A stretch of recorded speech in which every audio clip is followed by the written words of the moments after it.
وبركاته. للنبي الكريم الفاتحة. أعوذ بالله من الشيطان الرجيم. بسم الله الرحمن الرحيم.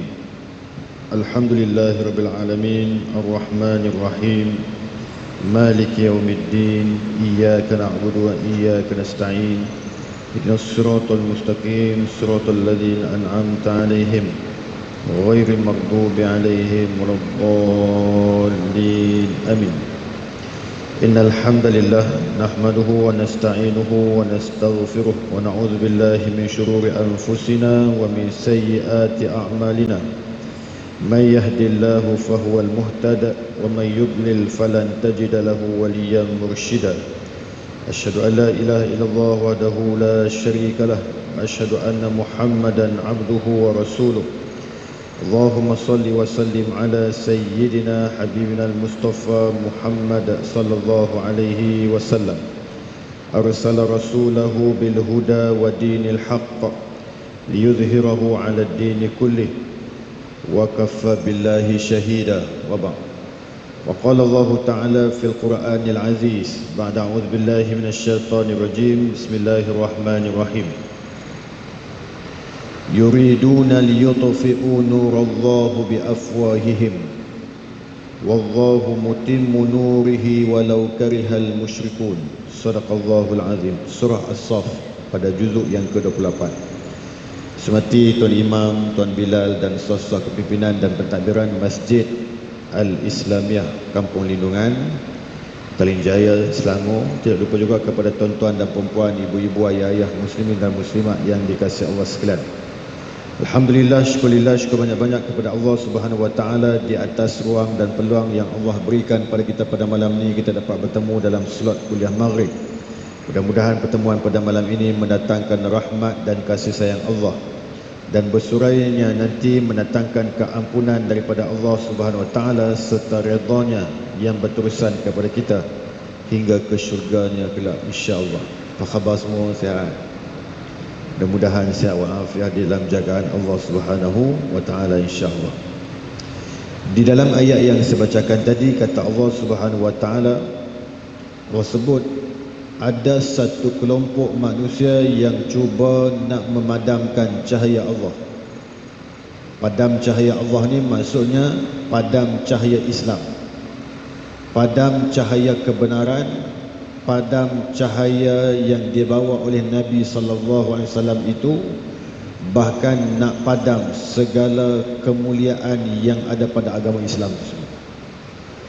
Allah kata mereka inginkan padam segala apa yang dibawa oleh Nabi sallallahu alaihi wasallam itu.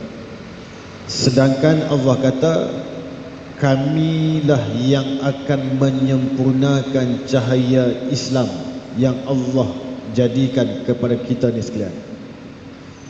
Allah kata walaupun dalam keadaan orang-orang kafir itu mereka benci kepada agama Allah, tetapi kamilah yang akan menerangi agama Islam di dunia ni. Maksudnya Allah Subhanahu Wa Taala dia sebut agama yang ada di sisi dia iaitu agama Islam, tidak ada agama yang lain. Allah sebut innad dina indallahil Islam, sesungguhnya agama di sisi Allah itu adalah agama Islam. Jadi maknanya Islam itulah satu-satunya agama yang diredai oleh Allah Subhanahu wa taala kepada kita. Sebab apa? Kita apabila seorang yang beragama Islam, Nabi sallallahu alaihi wasallam sebut tuba liman hudiyal Islam wa kafafan wa qani'ah. Nabi kata sangatlah beruntung orang yang beragama Islam. Orang Islam ni dia untung. Untung dia sebab apa? Allah Subhanahu Wa Taala akan cukupkan rezeki dan keperluannya di dunia ni. Bahkan dikatakan oleh Nabi sallallahu alaihi wasallam, maka Allah SWT akan pasak di dalam hati manusia itu perasaan cukup dengan apa yang ada. Jadi maknanya itu keberuntungan kita jadi orang Islam, orang yang menganuti agama Islam di dalam kehidupan kita seharian. Ibu-ibu, ayah-ayah, tuan-tuan dan perempuan yang dikasihi sekalian, maka dengan itu kita kena jadi manusia yang bersyukur kepada Allah SWT di atas nikmat Islam yang Allah kurniakan kita, dan mudah-mudahan agama Islam itu kekal di dalam kehidupan kita hingga ke akhir hayat di dalam beragama Islam, insya-Allah. Ibu-ibu, ayah-ayah, tuan-tuan dan puan yang dikasihi sekalian, insya-Allah pada malam ni kita sambung pengajian kitab kita, iaitu kitab Bahrul Madhi. Pada malam ni kita nak bahas berkenaan dengan satu tajuk bab majaa fuqara al-muhajirina yadkhuluna al-jannah qabla aghniyahum. Sadaqah Rasulullah sallallahu alaihi wasallam. Kita dengar iaitu bab yang telah datang ia pada menyatakan hadis yang membicarakan sekalian fakir orang yang muhajir masuk mereka itu akan syurga dahulu daripada orang yang kaya harta daripada mereka itu. Ketahuilah kiranya ya saudaraku, dengan beberapa hadis yang dikeluarkan oleh Abu Isa Tirmizi akan datang ini, tahulah kita akan kelebihan orang yang fakir itu. Satu daripada hadis itu ialah katanya daripada Abu Sa'id Al-Khudri radhiyallahu anhu qala Rasulullah sallallahu alaihi wasallam fuqara'ul muhajirina yadkhuluna al-jannah qabla aghniyaihim bi 500 sanah. Sadaqah Rasulullah sallallahu alaihi wasallam. Kata Nabi sallallahu alaihi wasallam, satu hadis yang diriwayatkan daripada seorang sahabat Nabi yang bernama Abi Sa'id Al-Khudri radhiyallahu anhu, katanya telah bersabda Nabi sallallahu alaihi wasallam, bermula sekalian orang fakir muhajir masuk mereka akan syurga dahulu daripada sekalian orang-orang yang kaya daripada mereka itu dengan 500 tahun perjalanan. Maka orang yang muhajir itu orang yang pindah dari negerinya, ditinggalkannya tanah airnya dan kampungnya dan hartanya dan rumahnya dan saudara maranya, berpindah duduk sama Nabi sallallahu alaihi wasallam, tinggal di negeri Madinah Al-Munawwarah. Cuba tuan-tuan tengok hadis ni kata apa. Hadis ni kata orang muhajir. Orang muhajir ni siapa? Orang yang berpindah randah. Siapa yang dimaksudkan? Iaitu orang yang daripada Makkah berpindah dan berhijrah bersama dengan Nabi sallallahu alaihi wasallam, kemudian duduk dan tinggal di Madinah Al-Munawwarah bersama dengan Rasulullah daripada Makkah Al-Mukarramah. Daripada Makkah dia sampai Madinah, kemudian dia stay kat situ bersama dengan Nabi Muhammad sallallahu alaihi wasallam, sedangkan dia tu fakir. Fakir ke? Fakir ni apa? Fakir ni lebih teruk daripada miskin. Jadi bila dia dalam keadaan dia duduk di Madinah Al-Munawwarah, Nabi sallallahu alaihi wasallam kata dia ni akan masuk syurga lebih awal. Awal dia berapa lama? Seminggu? 2 minggu? Tak, 500 tahun awal daripada orang yang kaya di Madinah Al-Munawwarah. Awal masuk. Itu kelebihan dia. Jadi maknanya kata Abu Isa At-Tirmidzi, dan pada bab ini ada riwayat daripada beberapa orang sahabat Nabi radhiyallahu alaihim ajma'in, iaitu Abu Hurairah radhiyallahu anhu, Abdullah bin Amr radhiyallahu anhuma, dan Jabir bin Abdullah. Katanya lagi bermula ini hadis hasan, lagi gharib daripada ini wajah. Jadi maknanya ni cerita kepentingan orang fakir ni ada kelebihannya. Maksudnya kita duk rasa orang fakir ni dia tak ada apa, tetapi di sisi Allah dia ada kelebihan dia. Kelebihan dia apa dia? Kemuncak kelebihan orang fakir, orang miskin ni, kelebihan dia apa? Kelebihan kurang bebanannya untuk disoal oleh Allah Subhanahu Wa Taala akan apa yang ada pada diri dia sewaktu hidup di dunia. Di alam mahsyar nanti dia ringan bebanan dia. Ringan beban sebab apa? Rumah sewa tak ada, kereta pun tak berapa nak ada sangat, motor pun dah rosak habis, jahanam habis dah, anak pun tinggal seorang saja, isteri pun seorang, tak banyak benda. Lalu kalau Allah tanya pun dekat dia pun, dia soal pun dia akan jawab benda yang simple daripada orang lain yang ada rumah sewa. Pagi petang siang malam duduk pening kepala ni, rumah sewa mana lagi yang tak bayar sewa ni? Aku tak siap sila aku dah tanda dah, tapi ada lagi yang tak cukup duit ni, aku dah kira ni. Allahu akbar.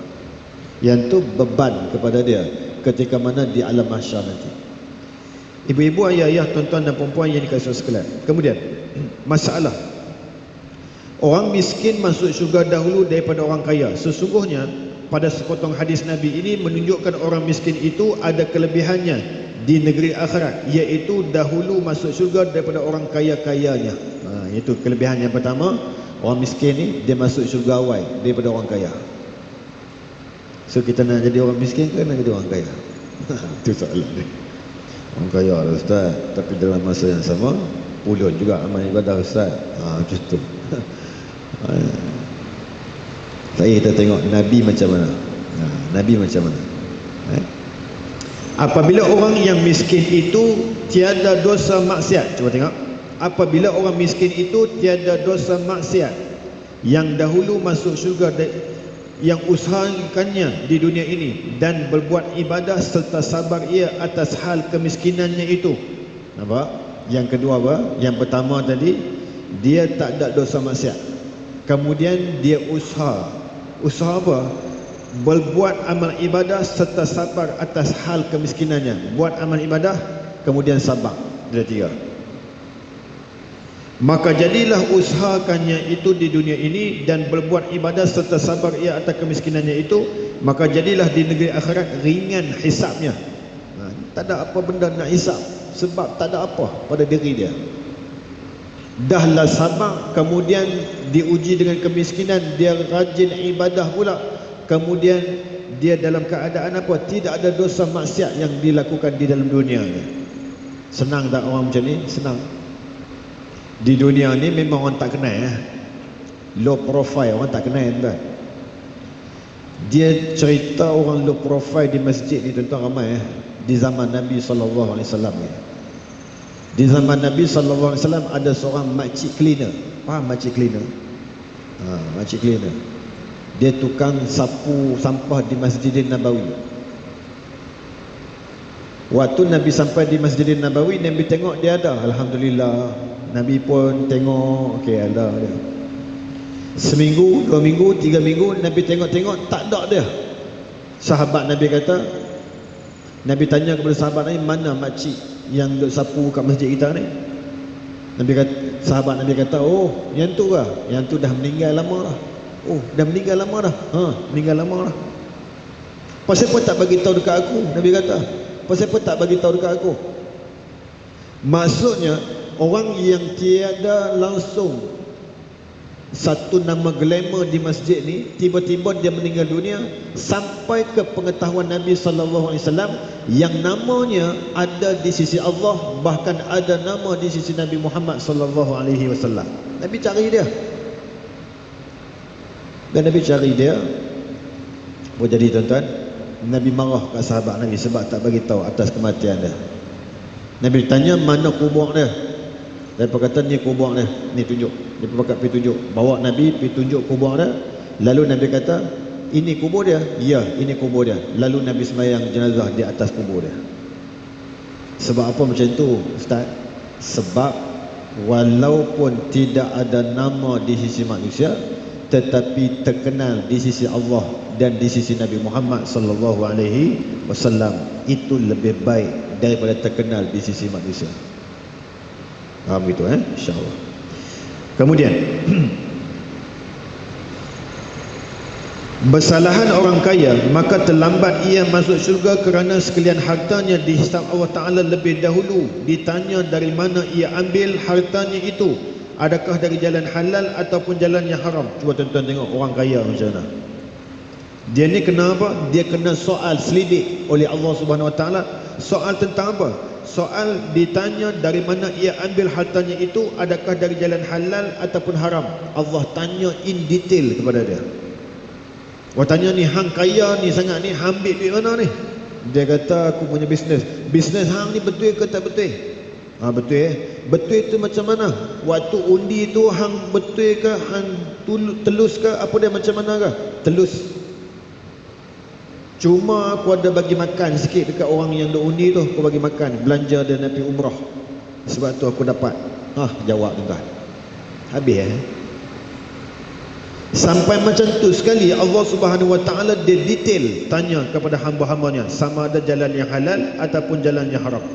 Kemudian ke mana diperbelanjakan hartanya itu, adakah kepada halal ataupun kepada yang haram. Dahlah dapat harta pun ditanya, dibelanjakan pun ditanya oleh Allah Subhanahu wa taala. Tapi kalau orang miskin macam tak tanya, tak ada apa nak tanya. Mati itu macam mana? Waktu hidup tu, hidup dulu duk harap main masjid, makan kat masjid. Oh, makan masjid. Siapa sedia? Tak tahu. Tanya JK masjid. Siapa sedia? Saya makan. Ada kat masjid saya makan. Oh, okey. Habis tak ada benda nak tanya. Jadi begitu keadaan. Maka jika kepada haram nescaya jadi kendala besar atasnya dan terlewat padanya masuk surga dengan sebab diseksa ia mengapa berusaha haram di dunia. Dan jika kepada halal nescaya tidak panjang gendalanya masuk ke syurga, tetapi terkemudian juga ia masuk ke syurga itu daripada orang yang miskin fakir kerana berhisap tadi kira-kira 40 tahun lamanya. Tuan-tuan, 40 tahun tu di mana 40 tahun? Di sana. Satu hari di sana bersamaan dengan berapa hari di sini? 1000 tahun. 40 tahun di sana bersamaan dengan berapa ribu tahun kat sini? 40,000 tahun. Allah Akbar. Kita hidup berapa tahun? 68, 69, 75, 89, 92. Kita hidup macam tu ya. Tetapi perjalanan nak menghisap segala amal soleh kita ni tuan-tuan, amal-amal yang kita lakukan di dunia ni 40 tahun. Cuma masuk awal syurga daripada orang kaya tu berapa lama tempoh duration dia? 500 tahun. Disebut sini 500 tahun. Kemudian bersabda Nabi SAW. Cuba tuan-tuan tengok Nabi kata apa. Tengok Kata Nabi SAW memberi nasihat kepada Siti Aisyah radhiyallahu anha. Nabi bagi nasihat kepada Siti Aisyah radhiyallahu anha. Siti Aisyah ni isteri Nabi SAW. Cuba tuan-tuan tengok.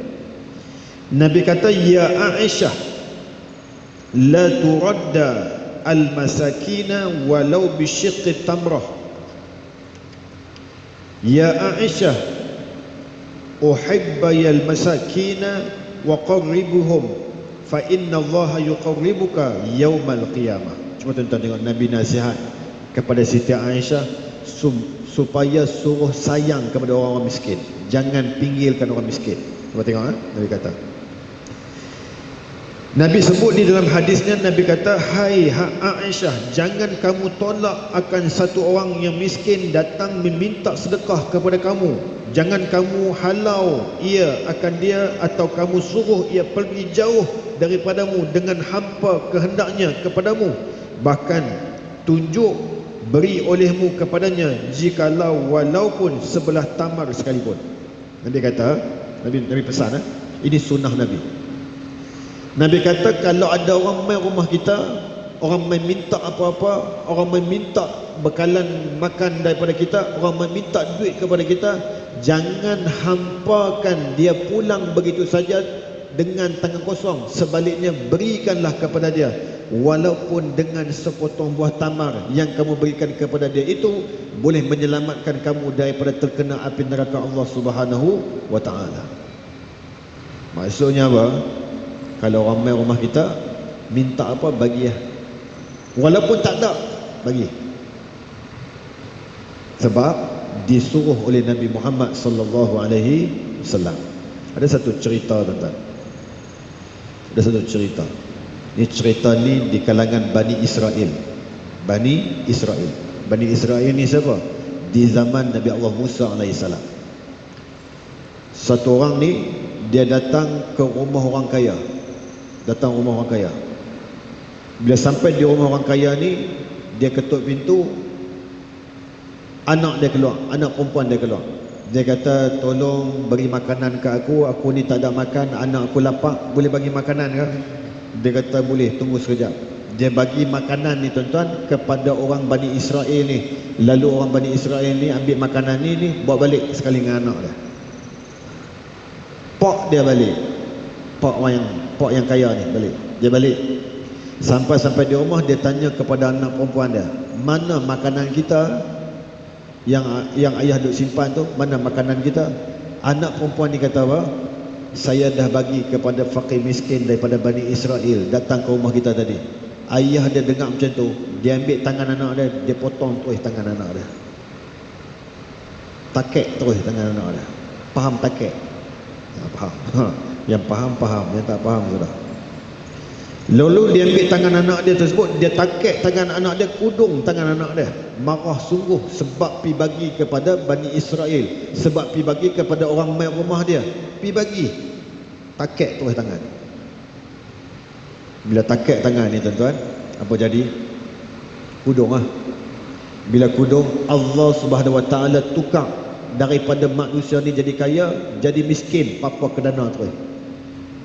Papa ke dana. Bila papa ke dana ni tuan-tuan, ayah buat cara ayah, anak keluar daripada rumah pi buat cara anak, pi minta sedekah ke orang, sampailah kepada anak dara ni yang kena takek ni. Anak dara ni tuan-tuan, dia keluar, dia pi minta sedekah. Tiba-tiba sampai di satu rumah orang kaya ni tuan-tuan, dia pi minta sedekah di rumah orang kaya tersebut. Minta, makcik yang keluar daripada rumah tersebut, dia tengok anak dara yang minta ni tuan-tuan, dia kata berkenan nak buat menantu dah. Kenan nak buat menantu lah, sebab muka comel, tapi tangan tak tengok lagi. Tangan dah comel dah tuan-tuan. Tangan comel, muka comel dah. Lalu mak dia kata apa? Bolehkah duduk dalam rumah ni Sat, sagi anak saya balik? Anak dia balik, tengok berkenan ni tuan-tuan, tak tengok tangan, kudung, tak tengok tangan, makan sekali. Ni takdir ni, takdir. Bila makan sekali ni tuan-tuan, anak berkenan lah. Lalu dikahwinkan terus dengan anak perempuan tersebut. Kahwin terus dengan anak lelaki dia tersebut, dengan perempuan tersebut, kahwin. Bila kahwin ni tuan-tuan, anak perempuan ni dia buat apa? Makan menggunakan tangan kiri. Guna tangan kiri. Suami dia ni yang baru kahwin dengan dia ni, perli dia. Dia khalayak ramai ni. Dia kata apa? Kita ni kalau dah duduk rumah orang kaya ni, makanlah elok-elok sikit. Janganlah duk makan dengan tangan yang tak sepatutnya. Perli. Lalu ada satu suara bisik kepada perempuan tersebut, wahai manusia, keluarkanlah tangan kananmu dan makanlah dengan tangan kanan kamu. Dia keluar tangan kanan ni tuan-tuan, tengok-tengok ada balik tangan dia. Dengan berkat keikhlasan dia, dia sedekah kepada Bani Israel yang datang ke rumah dia itu, Allah ganti balik tangan kepada dia. Tuan-tuan nak kata apa? Tuan-tuan kata ini cerita 1001 malam punya cerita. Tuan-tuan nak kata macam tu. Tetapi kalau hakikatnya Allah Subhanahu Wa Taala nak bagi jadi kepada manusia macam tu, boleh ke tak boleh tuan-tuan? Boleh. Sebab itu kuasa Allah. Sebab manusia ni, dia buat sesuatu pekerjaan, dia buat sesuatu benda yang penuh dengan keikhlasan, Allah pandang dia, bahkan Allah boleh buat apa saja kepada dia sekiranya kalau Allah berkehendakkan kepada diri dia.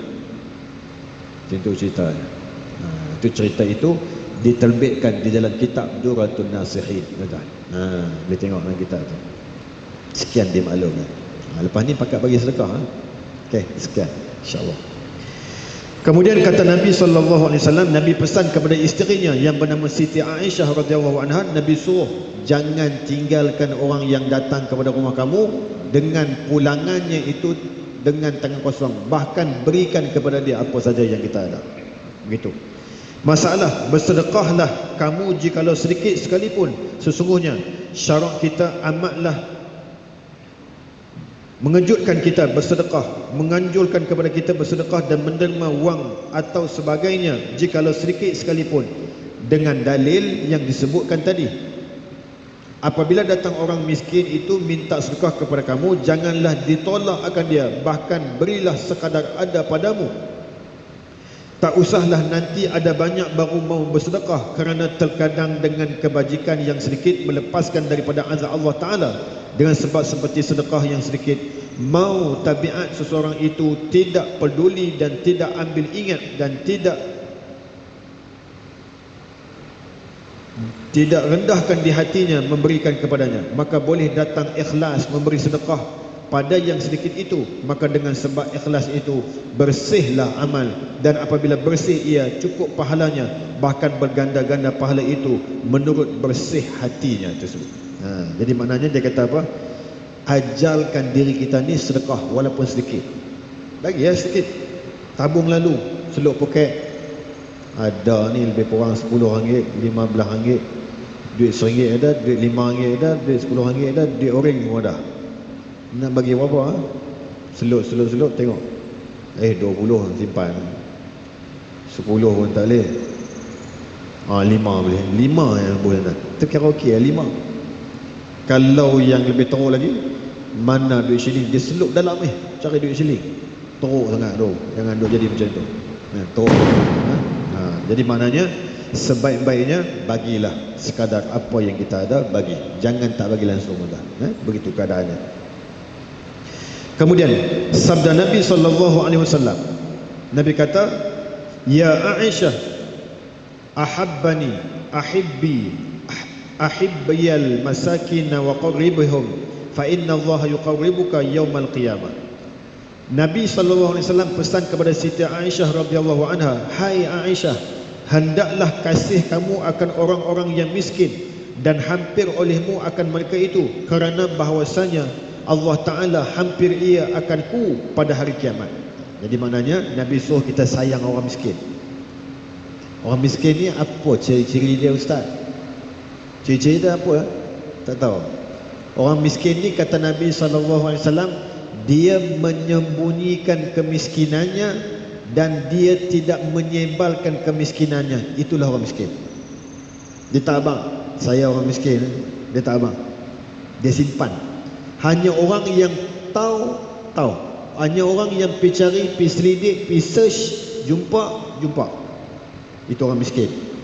Pergi tanya dia duduk buat apa, dia duduk makan apa sehari semalam, apa kegunaan dia, apa pekerjaan dia sehari semalam, dia duduk buat apa lah ni, anak dia berapa orang, dia duduk makan apa hari ni pergi tengok kat dapur, ada apa kat dapur, pergi tengok, tak ada apa. Rupa-rupanya miskin, duduk diam saja tuan-tuan. Itu orang miskin kata Nabi SAW. Orang miskin ni dia tak sebarkan kemiskinannya, bahkan dia tidak mengiklankan kemiskinannya, dan dia tidak meminta-minta kepada orang. Itu orang miskin. Begitu kan? Macam tu. Ibu-ibu, ayah-ayah, tuan-tuan dan puan-puan yang dikasihi sekalian. Kemudian, jadi maknanya kasihkan orang miskin. Masalah orang fakir masuk syurga dahulu daripada orang kaya. Bahwasanya satu hadis yang akan datang ini, sesungguhnya hadis yang menunjukkan orang fakir itu masuk syurga dahulu daripada orang-orang kaya, ialah satu hadis yang dikeluarkan oleh Abu Isa Tirmidzi dengan katanya, diriwayatkan daripada seorang sahabat bagi Nabi SAW, namanya Abu Hurairah radhiyallahu anhu, katanya telah bersabda Nabi SAW, segala orang yang fakir itu akan masuk syurga dahulu daripada orang-orang yang kaya dengan 500 tahun, ialah kira-kiranya sekerat hari di negeri akhirat itu. Kata Abu Isa At-Tirmidzi, bermula ini hadis hasan lagi sahih. Ini hadis sahih. Setengah hari di sana tu 500 tahun. Maknanya Allah 500 tahun, setengah hari di sana. Insya-Allah. Ada satu hadis riwayat daripada seorang sahabat bagi Nabi sallallahu alaihi wasallam, namanya Abdullah bin Abbas radhiyallahu anhu. Katanya, kata Nabi sallallahu alaihi wasallam, berjumpa dua orang mukmin atas pintu syurga, seorang itu mukmin yang kaya dan seorang itu mukmin yang fakir, yang adalah kedua-duanya itu di dalam dunia, maka dimasukkan fakir itu ke dalam syurga dan dihisab akan orang yang kaya itu selama dikehendaki Allah bahawa menghisapnya, yakni menahannya, tidak diberi masuk syurga Allah SWT. Kemudian dimasukkan dia ke dalam syurga, lalu berjumpa ia akan taulannya yang fakir itu. Maka kata taulannya, ya saudaraku, apakah yang menahan akan dikau daripada masuk syurga dengan seterusnya? Demi Allah, sesungguhnya ditahan orang akan daku itu beberapa lama sampai berasa takut aku atas engkau, barangkali langsung tak boleh masuk syurga Allah Subhanahu wa taala. Maka jawabnya, hai saudaraku, sesungguhnya aku kena tahan masuk kemudian daripada kamu akan sebagai tahan yang kuduh lagi tidak disukai, tidak sampai aku kepadamu ini, melainkan telah mengalir peluh daripada aku sekira-kira jikalau dibawa kepadanya aku 1000 unta semuanya yang makan barang yang pahit, masin tentulah dapat daripadanya memuaskan dahaganya. Diriwayatkan hadis ini oleh Ahmad bin Hanbal dengan isnadnya yang baik lagi kuat. Jadi maknanya apa? Tahan tu tak? Tahan tu bukan tahan biasa-biasa, tahan yang menyedihkan diri dia. Oh, kena tahan anda. Macam kita naik kereta anda, kita naik kereta. Lah ni ada 4 tol, tuan. Lah ni ada 4 tol. Tol yang pertama apa? Tol biasa. Kiri sekali. Kiri sekali tu boleh bayar duit dah. Tol yang kedua touch and go. Tool yang ketiga Smart Tag. Tool yang keempat Arfi. Tuan-tuan, tuan-tuan nak yang mana? Susah Ustaz. Smart Tag Ustaz. Smart Tag. Smart Tag okey. Kalau ada bekalan cukup, jalan lah. Kalau tak ada bekalan, sampai dia scan, baki tak cukup. Macam marah habis belakang tu. Kita nak kostan belakang, semua pakai dua horn, pan, marah. Tu satu hal. Arfi satu lagi tuan-tuan, tu pun satu hal juga. Sampai scan tak baca, tidak dapat dibaca. Tag tak dapat dibaca, patah balik tuan-tuan. Tuan-tuan nak kata apa? Tapi kalau semua lengkap, stiker semua boleh baca, Smart Tag ada duit dalamnya pun cukup banyak, jalan laju tak tuan-tuan? Laju, masuk syurga terus, tak ada apa-apa gangguan pun, masuk ke dalam syurga Allah Subhanahu wa taala. Itu yang paling terbaik. Tak mahu duk kena tahan ni tuan-tuan, leceh, benda-benda yang merugikan kita, benda-benda yang jadi penuh kepada kita, tak mahu. Sebab itu Nabi SAW pesan apa? Kasihkan orang miskin. Sebab tu kalau kita tengok doa-doa Nabi SAW, Nabi doa apa tuan-tuan? Nabi doa, cuba tuan-tuan tengok Nabi doa apa? Allahumma ahyini miskinan wa amisni miskinan wahsyurni fi zumratil masakin yaumal qiyamah. Nabi kata apa? Wahai Allah, kau hidupkan aku dalam keadaan aku miskin, kau matikan aku nanti dalam keadaan aku miskin, dan kau bangkitkanlah aku di yaumul mahsyar nanti dalam keadaan bersama-sama dengan orang miskin di yaumul qiyamah nanti. Tuan-tuan tahu Nabi mati macam mana tuan? Nabi mati pakaian dia apa? Tuan-tuan buka dalam kitab Syama'il Muhammadiyah, cerita tentang izar. Izar ni kain pelekat Nabi. Hadis yang pertama cerita tentang kain pelekat Nabi tu, tuan-tuan buka, dia cerita, dia kata apa? Ketika mana Nabi SAW wafat, Nabi bersama dengan kain pelekat dan baju yang ditampalnya. Itulah saat kematian Nabi SAW, dalam keadaan pakaian yang compang-camping, yang ditampalnya sendiri, yang dijahitnya sendiri, bersama dengan kain pelekat yang dipakainya. Waktu tu Nabi wafat. Maknanya apa? Miskin. Tak ada pakai macam kita tuan-tuan. Kita kemah lah, baju siap petak-petak lagi, siap corak-corak lagi. Ya Allah, kemah Raya baru ni tuan-tuan geram semua, dia beli 15 pasang tuan-tuan, 15 pasang. Sebab 15 hari open house. 15 hari open house tu dia nak pusing. Satu lai tu tuan-tuan boleh pakai 2 kali sebulan. Oi tuan-tuan, geram semua tuan-tuan. Ramai orang kali ni, raya kali ni geram habis. Dia makan tak ingat apa, darah tinggi naik tuan-tuan. Macam-macam orang, macam-macam orang. Jadi maknanya apa yang boleh kita ambil pengajaran pada malam ni tuan-tuan? Yang pertama, untung orang jadi orang miskin dan orang fakir, dia akan dipermudahkan hisabnya di hadapan Allah Subhanahu wa taala. Itu yang pertama. Yang kedua, Nabi SAW suka dan suruh kita suka kepada orang miskin dan menyayanginya. Jangan ditinggalkannya, jangan dipinggirkan orang miskin. Dan yang ketiga, orang yang kaya, dia akan dibebani dengan tanggungjawab, bebanan apa yang dimilikinya di dunia dulu menjadi persoalan yang akan dihisap di hadapan Allah SWT. Bahkan tempoh panjangnya di antara gap di antara orang miskin dan orang kaya memakan masa 500 tahun lamanya di yaumul qiyamah, iaitu separuh hari di sana. Dan yang keempat yang boleh kita ambil pengajaran, hargailah dengan apa yang kita ada untuk kita menjadi manusia yang selalu berinfak ke jalan Allah SWT, walaupun sedikit tetapi berterusan sehingga ke akhir hayat kita hidup di dalam keadaan bersedekah ke jalan Allah Subhanahu wa taala. Wallahu taala alam. Saya rasa itu saja pada malam ni yang boleh saya kongsikan. Mudah-mudahan ada kebaikan dan mudah-mudahan ada ibrah yang baik untuk kita teruskan di dalam kehidupan kita, insya-Allah. Jom kita baca doa, kemudian kita tutup majlis kita dengan tasbih kifarah dan suratul As. A'udzubillahi minasyaitonirrajim. Bismillahirrahmanirrahim. Alhamdulillahirabbil alamin wassalatu wassalamu ala asyrafil anbiya'i wal mursalin wa ala alihi wa sahbihi ajmain. Ya awwalal awwalin wa ya akhiral akhirin wa ya dzal quwwatal matin wa ya rahimal masakin wa ya arhamar rahimin. Ya Allah, ya Tuhan kami, di malam yang penuh keberkatan ini, wahai Allah, apalah kiranya Engkau anugerahkan kepada kami kesihatan yang baik, keafiatan yang berterusan, panjang umur yang di dalamnya ada keberkatan daripadamu, dipermudahkan urusan dunia dan akhirat kami wahai Allah, dijadikan anak-anak kami anak-anak yang soleh dan solehah, dijadikan isteri kami dan pasangan kami pasangan yang soleh dan solehah. Ya Allah, ya Tuhan kami, jadikanlah majlis ilmu yang kami sedang duduk ini wahai Allah menjadi penyebab kepada ibu dan ayah kami yang telah meninggal dunia, dijadikan kubur ibu dan ayah kami satu taman daripada taman-taman syurgamu wahai Allah, dan jangan sesekali kau jadikan kubur ibu dan ayah kami satu lubang daripada lubang-lubang api nerakamu ya Rahman. Ya Allah, ya Tuhan kami, ibu dan ayah kami yang masih hidup, kau berikanlah kesihatan, keafiatan, keberkatan dan kemuliaan hidup kepadanya di dunia dan di akhirat kelak wahai Allah. Ya Allah, ya Tuhan kami, hargailah, jadikanlah kami hamba-hambamu yang senantiasa mentaatimu dan jauhkan kami daripada menjadi hamba-hambamu yang lalai daripada mengingatimu wahai Allah.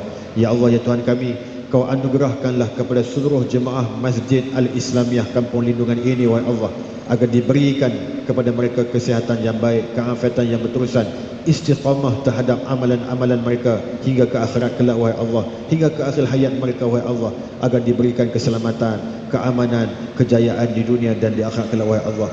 Khusus kepada penyumbang-penyumbang, kepada tabung-tabung daripada Masjid Al-Islamiyah ini wahai Allah, agar diberikan kekayaan yang berlipat kali ganda, bahkan dikurniakan rezeki yang tidak disangka-sangka, bahkan dijadikan keberkatan dalam apa yang dimilikinya di dunia ini menjadi penyebab Allah redha kepadanya di atas infaknya ke jalan-Mu wahai Allah. Ya Allah, ya Tuhan kami, selamatkan kami pada setiap waktu dan ketika, tidak kira di mana jua kami berada, jua kami pohonkan kepadamu wahai Allah. Selamatkanlah negara kami yang tercinta ini wahai Allah, dari segala ancaman dan mara bahaya, dari segala kekacauan dan huru-hara, agar kami dapat hidup dalam aman dan sejahtera. Allahumma ja'al jam'ana hadza jam'an marhuma wa tafarruqana min ba'di tafarruqan ma'suma. Rabbana atina fid dunya hasanah wa fil akhirati hasanatan wa qina adzaban nar. Sallallahu ala sayyidina Muhammad wa ala alihi wa sahbihi wa baraka wa sallam. Walhamdulillahi rabbil alamin. Tutup majlis kita dengan tasbih kifarah dan suratul Asr. Subhanakallahumma bihamdik asyhadu an la ilaha illa anta astaghfiruka wa atubu ilaik. Bismillahirrahmanirrahim. Wal 'asri innal insana lafi khusr illa alladhina amanu wa 'amilus solihat wa tawassaw bil haqqi wa tawassaw bis sabr. Wa hadza wa billahi taufiq wal hidayah. Wassalamu alaikum warahmatullahi wabarakatuh.